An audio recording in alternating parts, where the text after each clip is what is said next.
আমি সশ্রদ্ধ নমস্কার জানিয়ে সাপ্তাহিক যে কঠোপনিষদ পাঠ আমাদের অনুধ্যান চলছে, পাঠ ব্যাখ্যা এবং অনুবাদ, আমরা ইতিমধ্যেই কঠোপনিষদের দ্বিতীয় পল্লীর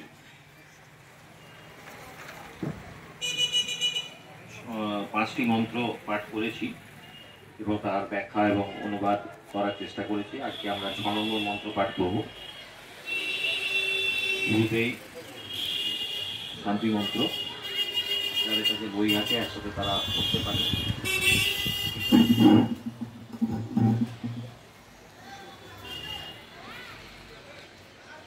ওম সহনা ভবতু সহনৌ ভুনাক্তু সহ বীর্যং করবাবহৈ তেজস্বিনাবধীতমস্তু মা বিদ্বিষাবহৈ। ওম শান্তি শান্তি শান্তি।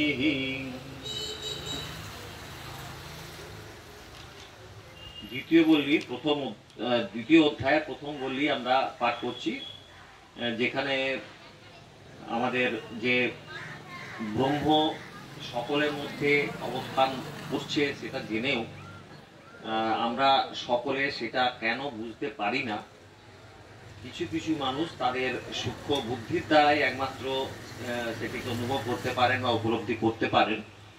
কেন পারি না সেই যে প্রশ্ন, সেই প্রশ্নগুলির উত্তরই এখানে এক এক করে প্রতিটি মন্ত্রে দিয়েছেন এবং 5 নম্বর মন্ত্র পর্যন্ত আমরা পাঠ করেছি। যে যারা যে সমস্ত পরমেশ্বর কেমন, তিনি যে সকলের জীবন দাতা বা জীবনের তিনি যে পুরো সমস্ত কিছুর নিয়ন্ত্রক, এবং সেগুলি আমরা জেনে এবং তার ফলে তার যে বর্তমান জগতের যে অন্তরে আমাদের অন্তরে যে বিরাজ করছেন স্বয়ং পরমেশ্বর ভগবান, এবং সেই কথাও আমরা যে সকল প্রাণীর হৃদয়েও তিনি বিরাজমান এবং তার ফলে যিনি এই কথাটি জানতে পারেন যে সকল প্রাণীর হৃদয়ে তিনি বর্তমান বিরাজমান, যিনি এই কথাটি জানতে পারেন, বুঝতে পারেন, উপলব্ধি করতে পারেন, তিনি তখন আর পরমেশ্বরের বিরাট যে স্বরূপ সেটিকে ভুলতে পারেন না এবং কাউকে কখনো নিন্দা বা হিংসা বা ঘৃণা করেন না, কারণ তখন তিনি এই সবের ঊর্ধ্বে চলে যান। না তাত বিজিগুপ্সতে, তার মধ্যে হিংসা দেশ এসব ভাব আর থাকে না। এই মন্ত্রটি আমরা 5 নম্বর মন্ত্রটি আগের দিন পর্যন্ত পড়েছিলাম। এরপরে এখন যে মন্ত্রগুলি পড়া হচ্ছে আগের মন্ত্রটি থেকে 5 নম্বর থেকে, তাতে পরমেশ্বর কেমন, পরমেশ্বরের স্বরূপ কি, যেটা প্রথমেই বলা হলো যে প্রথম যে স্বরূপ কিরকম এবং যাকে জানতে আমরা পাচ্ছি না কেন, আমাদের হৃদয়রূপ গুহাতে অবস্থান করা সত্ত্বেও আমরা তাকে বুঝতে পারছি না কেন, আমরা জানতে পারছি না কেন, সেই প্রশ্নগুলি করার সময় যমরাজ নচিকেতাকে বলছেন যে এই যে পরব্রহ্ম তিনি কেমন, তার সম্বন্ধে এই কয়েকটি মন্ত্রে তিনি বিস্তারিতভাবে আলোচনা করেছেন। এই 6 নম্বর মন্ত্রটি অত্যন্ত গুরুত্বপূর্ণ একটি মন্ত্র। এই মন্ত্রটিতে আমরা যে কঠোপনিষদ পাঠ করছি বা উপনিষদ বা বেদান্ত পাঠ করি, এই বেদান্ত আমরা যদি শুধুমাত্র আক্ষরিক অর্থ করে নিই এবং তার যে ভেতরের যে ভাবার্থ সেটি যদি হৃদয়ঙ্গম না করতে পারি, তাহলে এই উপনিষদ বা বেদান্ত পাঠের কোনো অর্থই হয় না। আমরা গীতা পাঠ করি বা যে কোনো শাস্ত্র পাঠ করি না কেন, তার অন্তর্নিহিত যে অর্থ, যে ভাবার্থ, সেটি যদি আমরা সামান্য কিছু হলেও বুঝতে না পারি, তাহলে কিন্তু এই সবটাই অর্থহীন হয়ে যাবে, শুধু বৃথা সময় নষ্টই হবে সবারই। তো সুতরাং আমরা চেষ্টা করব একটুখানি বোঝার, এর ভেতরের যে অর্থগুলি আছে অন্তর্নিহিত সেগুলি বোঝার একটু চেষ্টা করব। ইয়া পূর্বং তপসৌ জাতম অদ্যভ্য পূর্বম জায়ত গুহাম প্রবিষ্ট তিষ্ঠন্ত ইয়ো ভূতের্ভি ভবিষ্যৎ এতদ্বৈ তৎ। ইয়া পূর্বং তপসো জাতম অদ্ভ্য পূর্বম অজায়ত গুহাং প্রবিশ্য তিষ্ঠন্তং ইয়ো ভূতের্ভি ভবিষ্যৎ এতদ্বৈ তৎ। এখানে জ কথাটি মানে হচ্ছে জ মানে যিনি, যার কথা বলা হচ্ছে তিনি কে? তিনি হচ্ছেন অদ্ভ। অদ্ভ মানে জলের। এখানে জল কথাটি আসার কারণ কি, হঠাৎ করে জলের কথাটি এলো কেন? আমরা জানি ঈশ্বর সৃষ্টির পূর্বে ব্রহ্মাণ্ড সৃষ্টির সময় শুরুতেই হয়েছিল পাঁচটি যে পঞ্চভূত সৃষ্টি হয়েছিল। তারও আগে হিরণ্যগর্ভ হয়েছে, সে কথা এখানে আসছেন। অজায়াত, এই যে বলছেন আদ্ভাত পূর্বম অজায়াত, জলেরও পূর্বে কার তিনি কে উৎপন্ন হয়েছিলেন, তিনি কার কে প্রকট হয়েছিলেন? তিনি হচ্ছেন হিরণ্যগর্ভ।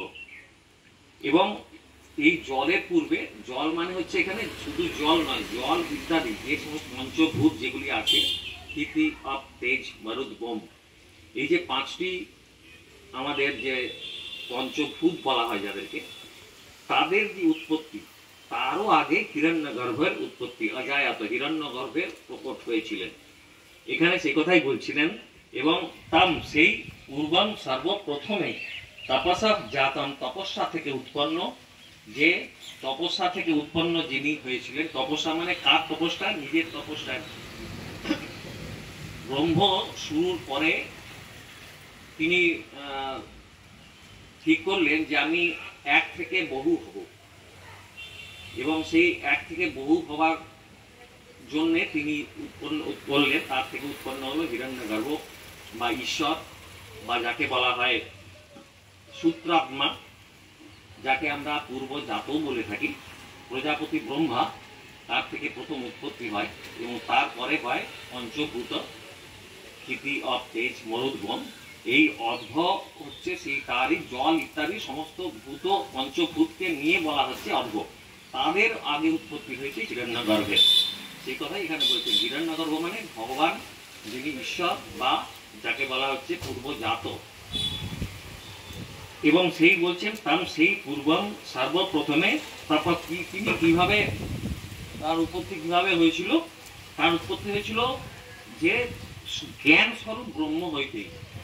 এই যে ব্রহ্ম যখন ভাবলেন, ঠিক করলেন যে তিনি এক থেকে বহু হবেন, তখনই তার থেকে সেই তারই তপস্যার ফলে হলো জ্ঞান স্বরূপ ব্রহ্ম হইতে উৎপন্ন হলো এই হিরণ্যগর্ভ।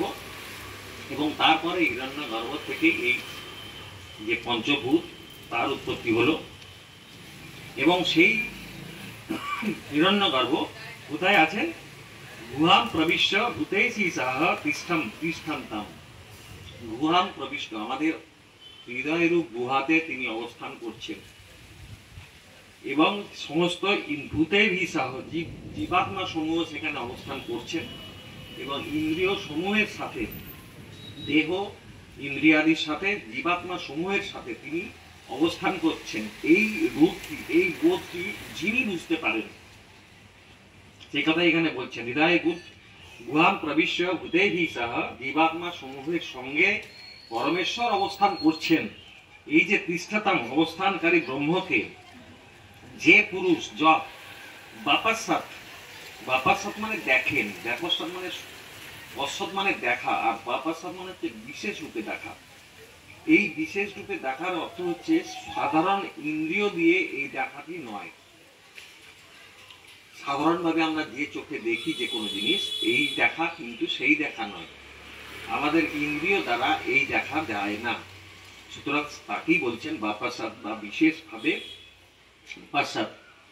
এরা বিশেষ অবলোকন, ইন্দ্রিয়ের বাইরে গিয়ে দেখা, উপলব্ধি করা, যেটাকে বলা হচ্ছে প্রত্যক্ষ উপলব্ধি।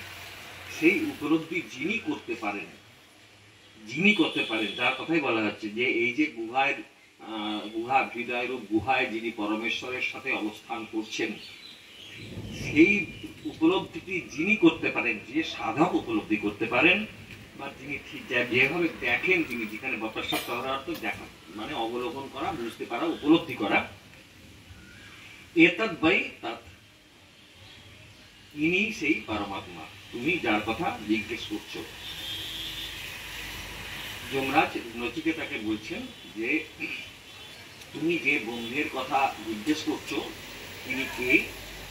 এতদ বৈ তৎ, ইনি সেই ব্রহ্ম, যিনি পরমেশ্বর ভগবানের সাথে, জীবাত্মাদের সাথে, দেহাদির সাথে, ইন্দ্রিয়াদির সাথে একইভাবে হৃদয়রূপ গুহাতে অবস্থান করেন, যিনি বুঝতে পারেন, যে সাধক এই কথাটি উপলব্ধি করতে পারেন, সেই যে পরমেশ্বর যার কথা বলছি তিনি সেই পরমেশ্বর।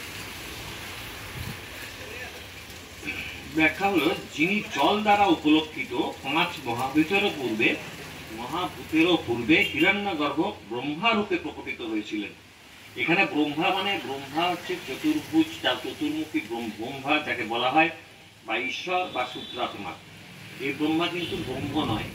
ব্রহ্মার সৃষ্টি হয়েছে প্রজাপতি ব্রহ্মে, যিনি ব্রহ্মাণ্ড তৈরি করেছিলেন, তিনি হিরণ্যগর্ভ থেকেই প্রকটিত হয়েছিলেন। সেই ব্রহ্মার কথায় বলা হয়েছে, যিনি জল দ্বারা উপলক্ষিত 5 ভূতেরও পূর্বে হিরণ্যগর্ভ ব্রহ্মারূপে, পঞ্চভূত সৃষ্টির পূর্বে, যেটা বললাম, পঞ্চভূত সৃষ্টির পূর্বেও কিন্তু তিনি ছিলেন। এবং তিনি সেই নিজ সংকল্পরূপ তপস্যার দ্বারা, যে তিনি সংকল্পরূপ যে তপস্যা, সেই তপস্যার দ্বারা অবস্থানকারী, তপস্যার দ্বারা প্রকটিত হয়ে হিরণ্যগর্ভ যে ব্রহ্মা রূপে প্রকটিত হলেন। ব্রহ্মা যখন বললেন 1 থেকে 1 বহু হব, তখন তপস্যার দ্বারা তিনি সৃষ্টি করলেন প্রজাপতি ব্রহ্মকে।